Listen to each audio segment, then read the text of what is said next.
there and welcome to our third lesson in this Unit 2 video series for Integrated Math 2. As always, we'll start with our warm-up for today. But in today's lesson, we'll look at quadratics from a graphical perspective and how to take those key features that we learned last lesson and graph them on graph paper. So if you have graph paper, go ahead and take that out and get that ready.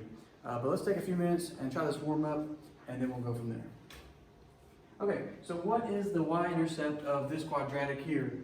This quadratic, if you remember from last session, is in standard form, and we can tell the y-intercept really quickly in this form. We actually don't technically need to substitute 0 in for y or for x. We can actually just look at what value? The c value. Yeah, the c value. So our y-intercept for this is going to be 0, 4. So only the c value impacts the y-intercept in a polynomial, in this case a quadratic. All right, number 2, which form is below? So is this standard form, vertex form, factored form? Which form is this? Do y'all remember? Vertex form. This is the vertex form. Vertex. And the vertex is? Remember, we wanted this to be 0, right? So what makes that 0? 5, 3. This -2 didn't change anything about that, right? Because this is still going to, in this case, maximize, because it's a negative out here. It's going to maximize the output. So 5 does that, and that output just happens to be 3 when we get all said and done. All right, what is 15% of 25? So this is helpful, especially if you believe that 15% tip is a good way to go. So 15% you can do pretty quickly by taking 10% and adding 5% to that. So 10% of 25 is 2.5, right? And then 5% more would just be half of 10%. If 10% is 2.5, then 5% is 1.25. So add 2.5 with 1.25, and we get 3.75. So that's a good way to kind of do 15%, is just take 10% and then take half of it and add it together. So 3.75 there.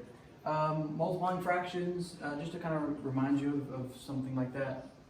When we're multiplying fractions, it's really the numerator times the numerator, so we get 21 divided by the denominators multiplied together give us 10. And if we wanted to leave it in fraction form, we could leave it like that. If we wanted to convert it to a decimal, that would be 2.1.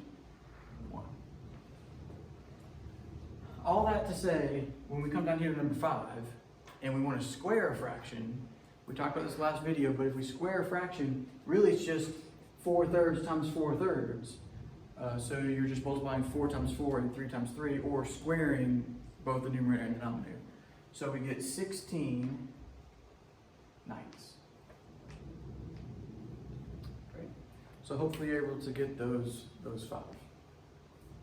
Let's go ahead and move on to our goals for today, which is to graph quadratics from all 3 forms: factored, standard, and vertex form.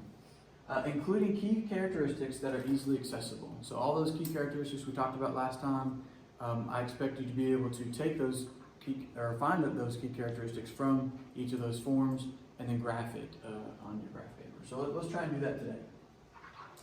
So the first one we have here is in standard form. So we have, that's like the general form of it, but our actual one that we're going to graph here is over here on the right. It's negative x squared minus 2x plus 6. So I'm going to give you a moment just to kind of do what you can for right now, since we talked about it last video. If you need some help, maybe start with the previous video and then come back to here. And we're going to practice those ideas today.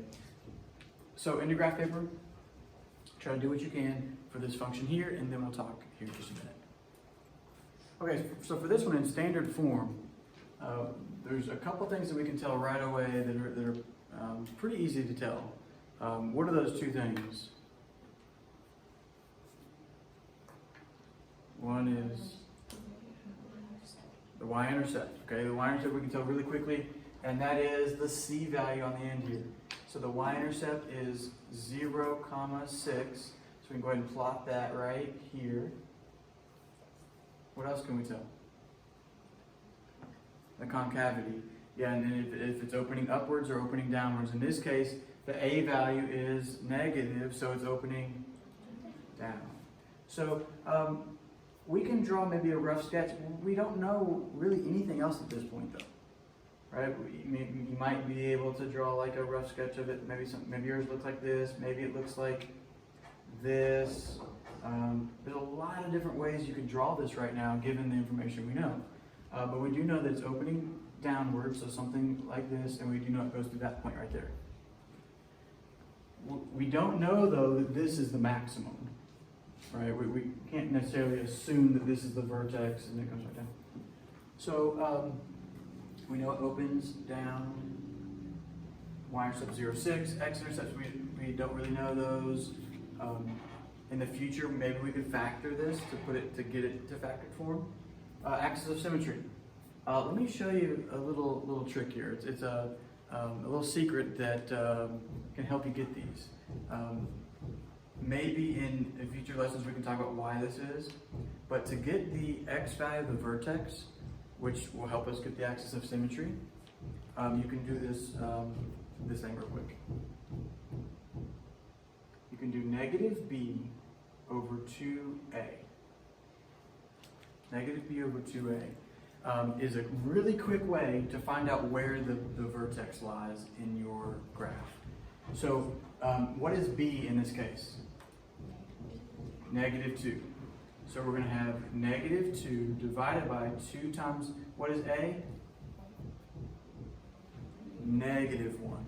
So we're going to have 2 times negative 1.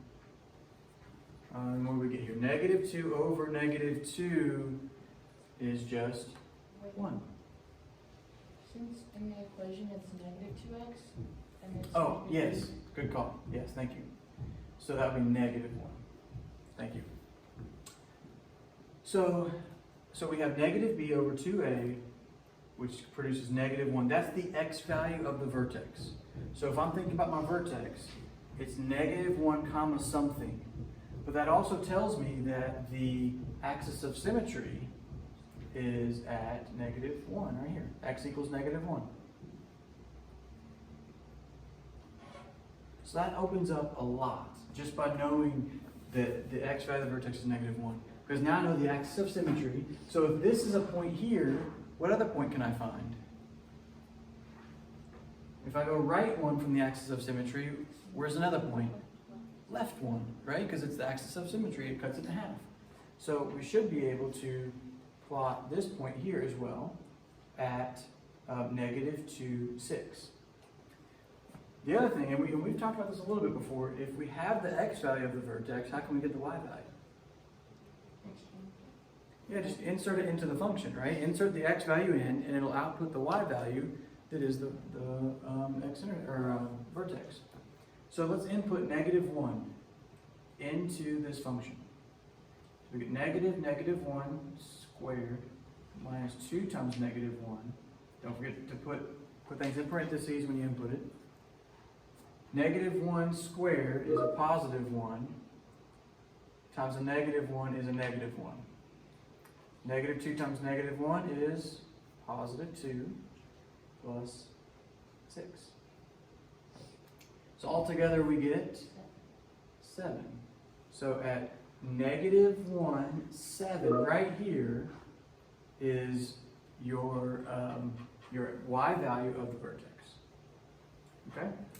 So we can kind of see what this is overall going to look like. We still don't know the x-intercepts exactly, but we can kind of plot this a little bit better now than we did before because of this negative b over 2a idea.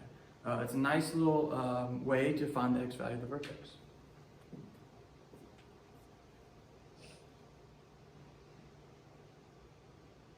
Now it would have been a lot better if we had the vertex form, but since we didn't, we can kind of make it work. But really the two main ones are these up here, right? That we can tell really easily. These down here take some work and that kind of thing. All right. Okay, so in our next one, we have factored form. So take a few minutes and see if you can find, as we talked about before, we can find a lot of things from factored form. So take a minute and try to do that. Okay, so in this one we have factored form. So we can tell definitely a few things right away. We can tell the concavity and we can tell the x-intercepts. So from the concavity, again, the a value tells us that no matter what form we're in. And the a value in this case is out in front, -1. So that means it's going to be opening downward. So it's going to look something like that in some fashion. The x-intercepts, let's go ahead and drop down to that. Remember, the overall quadratic has the same x-intercepts as the individual factors. So this factor has a one x-intercept, and this factor has one x-intercept. So if we can find those, we can find the overall x-intercepts. So what makes this 0? What's the x-intercept of this one? 5. And the x-intercept of this one? -4. So our x-intercepts are, for the overall quadratic, are 5, 0, and -4, 0. So right here and right there. Okay, so from there, we can find the y-intercept just by substituting what in for x? 0, right? Yeah. So if we substitute 0 in for x, that will tell us where it is along the y-axis. Okay, so 0 minus 5 is -5. 0 plus 4 is 4. So we have negative times a -5 times a 4. So it's -20 times another negative out here is +20. So we're going to have a y-intercept of 0, 20, which is way off my screen, way up here, but that's okay. That's what the y-intercept would be. The axis of symmetry. So, do y'all remember how to find the axis of symmetry? You average the two x-intercepts. Average the two x-intercepts. So it's going to be the midpoint of these 2 points here. So let's average them.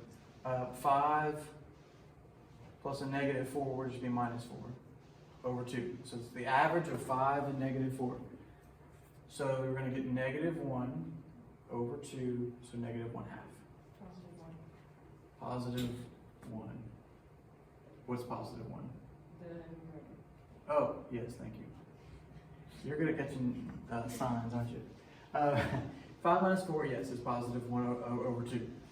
So then we have the axis of symmetry. It's going to be right here at +1/2. All right. So, any questions on how to find these characteristics? I understand how to find the axis of symmetry, but how do I find the vertex? How do you find the vertex? Okay, yeah, so this last one here. So we know the axis of symmetry is 1/2, and then from there we can find the vertex. I think somebody earlier had mentioned this. We can take, this is the x value, right? This is the x value of the axis of symmetry, which is also the x value of the vertex. So we can take this x value and we can substitute it into the function. So we get, instead of putting 0 in, we're actually going to put 1/2 in for x. So as a result, we're going to get, let's see, negative times, what's 1/2 minus 5? Negative 4.5? Negative 4.5? Which is the same thing as negative 9/2. Did y'all follow me there? So I think in the warm-up, either this lesson or last lesson, we talked about how to multiply fractions, right? So we're going to end up doing that here in a second. So 1/2 plus 4 is 4.5, or positive 9/2. So two negatives make a positive. So we're going to end up with a positive, multiply this together, 81/4 is what that's going to end up being. Now let's think about what this is approximately. What would 80 divided by 4 be? 20. So that means 81/4 would be just a little bit over 20, right? In fact, it would be 20.25 because it's 20 and a fourth. So that's going to be way up here at 1/2, comma, 20.25 or 81/4. Either way you want to do it. So it's going to look something, and again, we're not going to be able to plot all these values here, but it's going to go up, it's going to cross at 0, 20, and then it's going to, just after that, have the maximum there at 1/2, 20.25, and then it's going to come back down and go back down through that there. And overall, that's going to be the shape. Obviously, it's going to be off the graph, but that's the idea. Okay, so on our next one here, try to take this vertex form and see if you can plot as much as you possibly can given this vertex form. All right, so we can tell a lot of things with vertex form. In this case, we can tell the concavity is a positive one out in front, so we can see that it's going to be opening upward, something like this. The y-intercept, we can tell when x is 0, so if we substitute 0 in for x, 0 plus 4 is 4, squared is 16, 16 minus 11 is 5. So it's going to be 0, comma, 5 right here. X-intercepts, we can't really tell that really easily in this form, so we'll come back to that if we can. Axis of symmetry, well, let's see. We know the vertex from vertex form is going to end up being -4, -11. Remember, it's whatever makes the parentheses 0 is going to be the x value of the vertex. Because again, going back to the minimum and maximum thing that we talked about last lesson, that's going to be what minimizes the output. Is -4, and the output is actually going to be -11.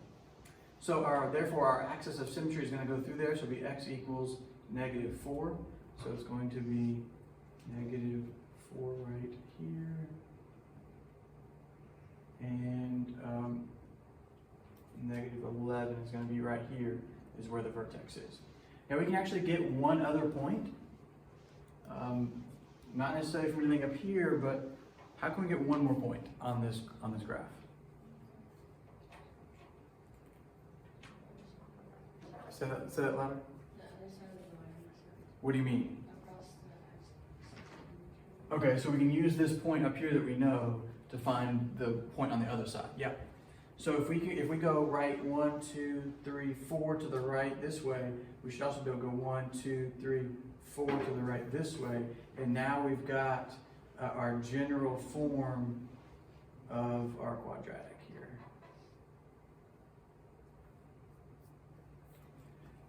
Our x-intercepts are gonna fall, roughly in here. We're not going to calculate that right now because it's not easily accessible, but they should be, somewhere in that range. All right, so we're going to do just a few more practice problems here, just kind of give you a chance to try these out a little bit more. So this one's factored form. We have x plus 7 times x minus 3. If you would take a second and see if you can graph this one as best as you can. Okay, so on this one, we've got a y-intercept of -7, or sorry, x-intercept of -7, because that's what makes this 0. Positive 3 makes this one 0. If we average these together, we're going to have, let's see, -7 plus 3 is -4, divide by 2, and you get -2. So our axis of symmetry is right here at -2. What is the y value at -2? Well, let's find out. -2 plus 7, -2 minus 3. This is going to help us find the y value of the vertex, because we know that the x value of the vertex is -2. So we're going to get 5 times -5. So our y value of our vertex is going to be -25, which is going to be way down here off the screen. So in general, it's going to look something like this. It's going to go down here, it's going to hit -25, and then come back up through, let's see, our y-intercept will be -21, so still it's going to be way down here, even further down there. In our next one here, we've got vertex form. Take a second and try and do that one. Okay, so here we got a negative a value, so it's going to be opening downward, something like this. The vertex is going to be 3, 5. Again, we're trying to make the parentheses 0, and an x value of 3 does that. So 3, 5, 3, 5 right here, and it's going to open downward. Let's see, we can find the y-intercept at least real quick. Y-intercept is whenever x is 0. So it's going to give us -9 plus 5 is -4. So -4 is going to be our y-intercept right here. And it'll look something, in general, something like that. Not a perfect graph, but you get the point. All right, and then standard form here, another example of that one. X squared plus 5x plus 6. So take a second and try and do that. Okay, so in that one, 6 is our y-intercept, because that's the c value. And we know it's opening upward. If you do negative b over 2a, you're going to get -5 over 2 times 1 is just 2. So it's going to be -2.5 is what that ends up being. So -2.5 is our axis of symmetry. We can use this point to find one 2.5 away from it this way. So 1, 2.5, something like right there. And we can plot that pretty easily if we know our y value when x is 2.5. We're not going to go into that in detail here. You can calculate that if you want, but it's going to be somewhere down in here. It's going to come back up and go through our y-intercept, and there we go. Okay, so that's going to conclude our video here for Unit 2, Lesson 3. Hopefully we were able to accomplish these goals today, give you some practice applying what we learned in our last lesson about the 3 different forms and all the information we can tell by those 3 forms. So we were able to graph quadratics from all 3 forms, including key characteristics that are easily accessible. In our next video, we're going to talk about how to take quadratic functions and model them, or use them to model real-life situations. So let's say we have a data set that looks kind of like a parabola. We can actually use a quadratic to find out a lot more about that situation and how it applies to that real-world context. So join us next time for our video 4 in this video series.